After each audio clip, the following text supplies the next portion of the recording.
What's up, guys? Brett here, back today casting some more Total War Warhammer 2 replays. This time it's going to be another subscriber replay sent in by David the White Lizard. Thank you so much, man, for using our Discord to send in replays. I appreciate it. This one was titled Pigtonia, which meant I had to cast it. I had no choice, and I can already see where the big fat pig cav is coming in. I love it, man. I love that they continue to buff the greenskin cav, because for the longest time they were absolutely useless. One of my favorite actual units on the greenskin roster for pure like aesthetics has got to be the Savage Orc Boar Boy Biggins. Worst name bar none, but don't they look awesome? And unlike the Chaos Knights, who look ridiculous like grown men riding ponies, you get it. You're like, yeah, you guys are Savage Orcs. You're supposed to be enormous riding on the back of these enormous pigs. And then as a compliment, he's got the standard Orc Boar Boy Biggins, who have anti-large and are good in that capacity for fighting other cav and large targets. I would probably not use them against other cav unless it's low tier stuff, because they're not very fast, so they're not going to catch the light cav that they win against. So are you really going to send them against other heavy cav? Like, for me, it's always like I want to use them to surround monstrous units. That's what I want to use Orc Boar Boy Biggins to do. His main front line is going to be cheap goblins. This is exactly what I like to do as well. Get a couple of standard goblins and let them take all the fire, let them take all the charges, and use your real units. He's got the Fanatics here with their new and improved spinning loons, who are going to do a ton of damage, no doubt. Let them do the damage. Let these Savage Orc Biggins do the damage, and let the goblins take the hits. That's what it's all about. He's even got the 8-pick loonies over here with their 100 leadership. They're not going anywhere anytime soon. He's got a goblin big boss on a spider. I like that option a lot. Ooh, look how... Have I never noticed this before? He's riding like a Black Widow looking spider. I know it's not what a Black Widow looks like exactly, but it's the red and black color scheme. I've never seen this before. Wow, he looks scary as hell. And let's see, did he take the new ability? They need stabbing, which lowers armor and melee defense, and he's got slippery as well. The main thing here is that Skarsnik is his lord, and he's got all of the abilities. He's got Spite of the Bad Moon. He's got Get Back Here. He's got Fermented Fungi, which can cause Rampage and lower melee defense. You use that in conjunction with the Goblin Big Boss's new skill, and all of a sudden you're fighting something with next to no melee defense, and you're able to just crush them. Trixie Trap's going to make him unspottable, which is great. Give him Stalk, and then Skarsnik's Prodder can do a good bit of damage if it connects. It's just a long-range missile. And then the giant River Troll Hag coming in with quite a few spells and abilities here. She's got her Overwhelming Odor, which lowers melee attack. We've got Spirit Leech and Fate Abuna, probably the two spells that I would take as well. You can't miss, you can't go wrong. And then you also have, let's get close. We've got the Swamp Breath. Basically, she vomits and hurts people. We've got Mither. I've heard people call it Mither. I think it's pronounced Mither. Not 100% on that, but it lowers speed and charge speed, so you can just stop cavalry in its tracks. And then the Assault of Stone is a bombardment from the skies that can do a lot of damage. Normally it's on Pigtonia. You'll see there, it's the Prophetesses, I think is what they are. They'll be able to use that ability. So for the High Elves, we've got a Star Dragon deployed all the way on the other side of the map. I'm not quite sure why. Oh, look how sweet the pyramid looks in the background. We've got multiple groups of Rangers. Not a bad choice versus the Greenskins. You could get lucky and face a mostly goblin-centric army. And then against them, the Rangers are a nice, cheap kind of blender unit that can do quite well against them. We've got a front line of Silver and Guard here protecting these archers.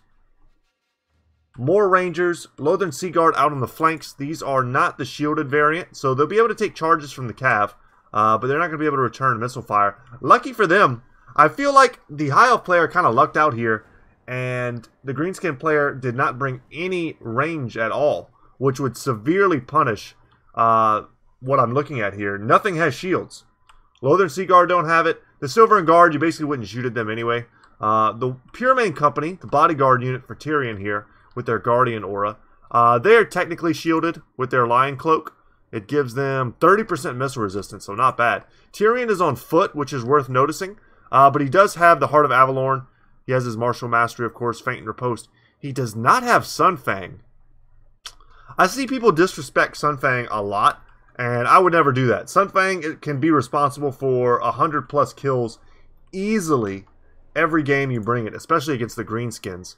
If they bring like the Rusty Arrows, you one-shot them with Sunfang. It's brutal. I would probably take it. It's a pretty value thing. It's so easy to land. And then lastly, we have the Lore Master of Hoeth, Spirit Leech, and Earthblood. Once again, probably what I would take as well. Lore Master's Cloak for magic resistance, Blessed Tome for leadership, evasion. I mean, he really spent a lot of money on this Lore Master. I try to keep it real cheap. I normally will just take him with Earthblood and then just use him in the front line as an encouragement anchor to keep my front line of spearmen, cheap spearmen usually, fighting as long as possible. But that's going to be it. Most of his money's in this Star Dragon. And the Cav for the Greenskins, let's go ahead and fast forward a little bit as the lines come to meet. The Cav for the Greenskins is going to be very adept at taking down the Dragon. If the Dragon thinks he's going to get in here and get some freebies, he is not. Let's see what's going off here. Is it going to be a Prodder, perhaps? I would probably start Spirit Leeching the Star Dragon. Yeah, and he will too. And I would prod it as well. And he does. And a huge whiff from the Dragon Breath there. It's almost never in your best interest to try and use a Dragon Breath on a moving target. You're most likely going to miss. You're going to want to wait until the lines clash. He tried to get some value. It would have been nice if he'd have killed a bunch of models. But the 8-peak loonies are unbreakable anyway. And now the High Elf player is shooting in at these goblins. Exactly what you want. They have silver shields. And they're cheap as dirt. You really don't care if they get shot up. As long as the Savage Orc Biggins get in. Hopefully for the High Elf player, he switches his focus onto the Savage Orcs soon. Oh, nice bait and switch here. The Goblins are actually going to pull out. And that's going to let the full charge go off on the Savage Orc Biggins. While hopefully the Rangers miss their charge and don't get it. Good timing there on the Loon. Spirit Leech going off on Skarsnik. It was an overcast. The Star Dragon's coming in hot. But the Orc boys are close behind. And Skarsnik does have charge against large, but he wasn't standing still when he got hit. And he's nearly broken right off the bat. The Vomit coming in on the Dragon. Spite of the Bad Moon, get back here, Trixie Traps, everything popped for Skarsnik. And the Star Dragon has been hit with the Fermented Fungi. And he's going to be stuck fighting against anti-large Cav, which he's not going to do very well against. He's just going to get taken down and die. The Rangers break the Goblins, but that was always to be expected. The Savage Orcs and 8-peak loonies need to get in there, do some fighting. The Silver Guard have kind of been held in deep reserve, I think, to protect these archers from anything that might get through and up and around. They did not want to take that charge, though. They have charge defense against all. You can give an order for a unit to stop charging. Oh god, the bombardment coming down, nuking these Rangers. And had they stopped charging, they would have been able to eat that charge for the Savage Orc Biggins. But they're getting Overwatch from the archers, so they should be fine. They're going to get sandwiched by the Rangers as well. These Goblins are going to come in here and shut down these Lothern Sea Guard. The giant River Troll Hag is being used to break up the Rangers. That's a good fight for her. And the Dragon, of course, we can see its huddled corpse. It fought the good fight, and it got taken down ultimately. Skarsnik needs to probably hang back. The last thing he wants is for Tyrion, God mode Tyrion on foot to chase him down. If he was on his horse, I'd be more scared, because there's nothing really that could intercept him other than the Orc Cav. But he'll just slice through them all day. Faint and Riposte is a godly buff. Gives him physical resistance, melee defense, and melee attack. It's pretty damn powerful. Now the Cav, there's nothing stopping it. I would probably break off one here, charge them in the front, use shift to bring them around the back, and then hit them from the rear. And you can pretty much instantly break them like that. But he's going to charge them from the side, which is kind of just as good. They don't have their charge defense when you hit them from the side or the rear. Skarsnik staying away from Tyrion. That's exactly what I would do. Keep him near some buddies. Chase off the routing units if you can. The Night Goblin Big Boss is great because he does apply poison. He's basically like a mobile poison factory. That's a stupid way to describe it. But his job is to pin down units, slow them down with poison to harass, not necessarily to duel Tyrion. Tyrion in and amongst the Silver and Guard and the Pure Main Company, like, it's going to be super hard to take him down. He's even got the Lore Master. They're in a blob. He can just heal all day. I mean, that's a great way to crack this. Send in the loonies. Let them carve up all of this infantry. Look at the HP drop. That was brutal. The Pure Main Company lost a lot of HP on that. And they're still going. More getting launched. Probably from this unit here. He started the cast here, I believe, and sent them that way.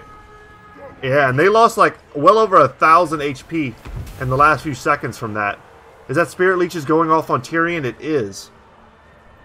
Cavs focused on taking out some of the more fringe units that are trying to rejoin this blob. But Tyrion in a blob is dangerous. You got to keep Skarsnik away from him.